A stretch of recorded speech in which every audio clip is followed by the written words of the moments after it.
Hello, Steve. It's Ryan from 2minutetennis.net. Hey, thank you so much for sending me this video of your serve to analyze. I'm going to put you side by side with John Isner. I'm going to show you a few things, but really important things that are going to help you with your serve inconsistency. I know you're struggling with an inconsistent serve, and I'm so glad you reached out to me.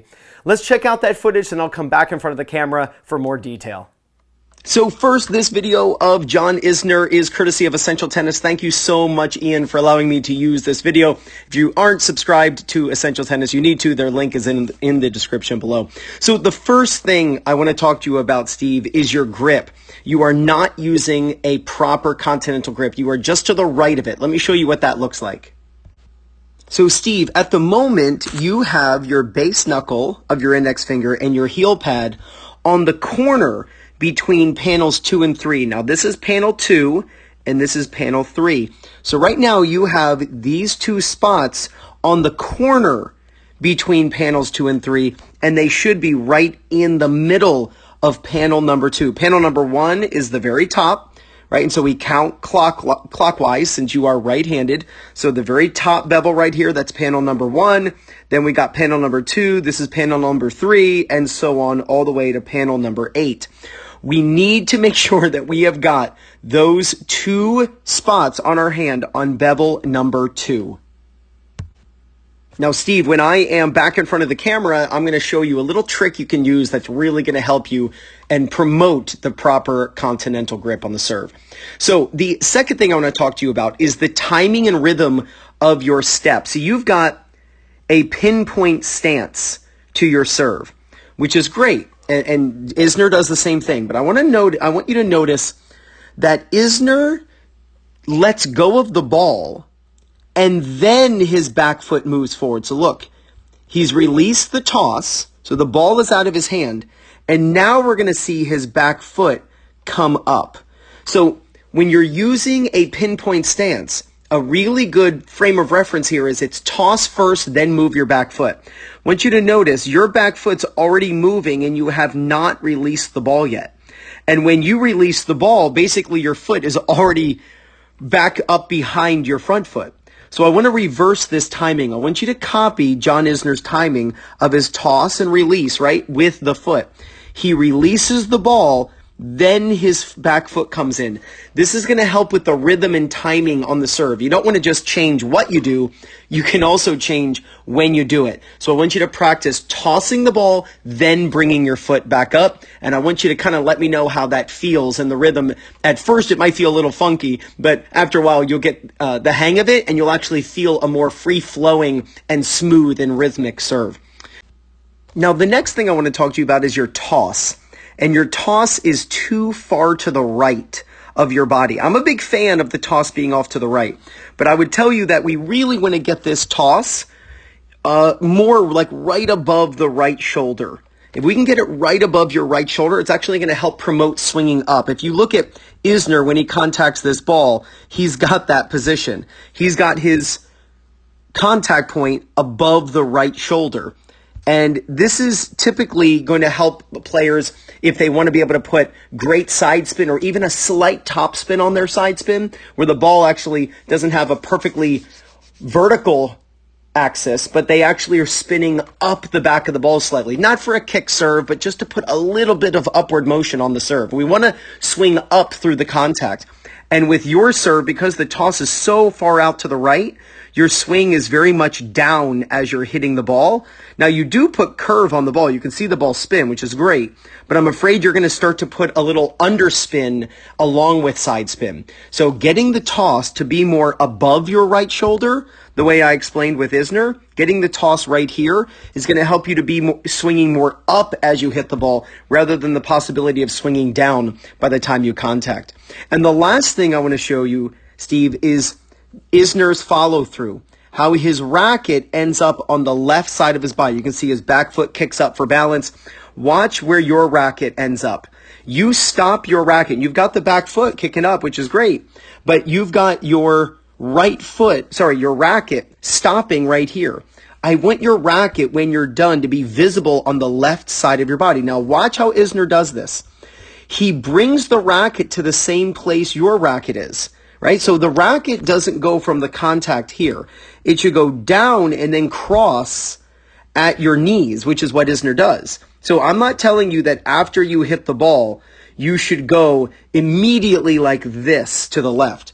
The racket should, pronate, which you pronate beautifully, and your racket should go off to the right and then cross down here. But I want the racket to finish on the left side. I don't want you to so abruptly stop the racket after contact. I think sometimes doing that will actually slow your serve down, because by having to stop your racket so soon after contact, it won't promote acceleration as you're actually hitting the ball. Kind of like a really short runway for a plane to land. The plane's not going to want to land at a very fast speed if the runway is extremely short. And it's kind of the same idea. It's one way a long follow through will actually speed up your serve. So I want you to change your grip. I want you to have a true continental grip on your serve. I want you to copy what Isner does here, where he tosses, then his foot moves, rather than your foot moves and then you toss. I want you to toss more above your right shoulder, the way Isner does, as a way to make sure and promote your swinging up through the contact, as we see Isner doing, and then follow through on the left side of your body. All right, let me show you this back in front of the camera. All right, Steve, so the first thing was the grip. And so we got to place the base knuckle of our index finger and our heel pad on panel number 2. Panel number 2, top number 1 is here. The panel number 2 is this slanted 45-degree angle bevel on the top right. That panel rides all the way up. You want to put the base knuckle and the heel pad on panel number 2. What might help you is actually to begin the serve with your racket slightly open. So instead of having your racket straight up and down, actually place with your left hand, place the racket slightly open, then grab onto the racket. And you'll see that you naturally have a grip that's slightly away from the Eastern forehand and up toward the Eastern backhand. And in the middle there is the continental. So we want to put those 2 spots, base knuckle and heel pad, on panel number 2. So begin with your racket slightly open and make it easier to make that grip change. The second thing was the timing of the feet. Right now on your serve, you are moving your foot, then you're releasing the ball. What you see the pros do who use a pinpoint stance is they toss the ball, most of them toss the ball, and then bring their back foot up. So I want you to work on that rhythm and film yourself. Toss the ball independently, right? Toss the ball, then bring the foot up. By moving the foot so early, you lose the momentum and the fluidness of the swing and the rhythmic nature of that type of stance. There's beautiful movement in the pinpoint stance. But if your foot moves before you release the ball, then the body has to stop. By tossing first and then the foot moves, you get this fluid motion that's a continuous loop of energy that flows from the body up to the racket, out to the ball. So toss first, then move the back foot. Third was the toss placement. Toss is going too far to the right. I'm a big fan of tossing to the right because most people toss way too far left, but your toss is going too far to the right. And by having a toss that far to the right, you tend not to be able to swing up as you're hitting the serve and swing up through it, being able to put spin, especially a slight bit of top spin on your first serve. And I'm not saying a kick serve, but just a little bit of top spin on the side spin. But what happens is when a toss is that far to the right, you'll tend to swing down as you hit the ball, which can actually put underspin on the ball, and that's what's going to lead to being inconsistent, because then you actually have a spin on the ball that makes the ball want to float, and you can't bring the ball down into the court with that slight topspin. So instead of having the contact point here, let's have the contact point more right above the right shoulder. Still off to the right of your head, but above your right shoulder. Being able to kind of tilt the shoulders properly to make that happen will be necessary, but that should happen naturally for you. But I would love to see you send a second video and be able to maybe do a before and after of this. So definitely send me a video and I'll help you out with the changes that you're currently making here. And then last is going to be the follow through.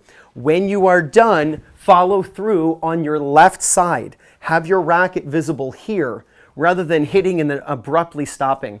by stopping so soon after contact, it's not going to promote swinging really fast, because you're going to know as you're hitting the ball that you're have to slam the brakes in order to stop here. Yes, did you see Becker do it? Of course, but he was a freak athlete. I don't want you to just copy the anomalies. I want you to copy the basic service motion where the racket is going to follow down and follow through down onto the left side. So your grip, your toss and timing with your feet, making sure that we change slightly the toss position, and following through on your left side. So please send me a video, maybe in a month, and I'll do a before and after, and we'll see the improvements that you made. So Steve, thank you so much. If you work on these ideas, there is no doubt you're going to gain confidence, win more matches, and play much better tennis.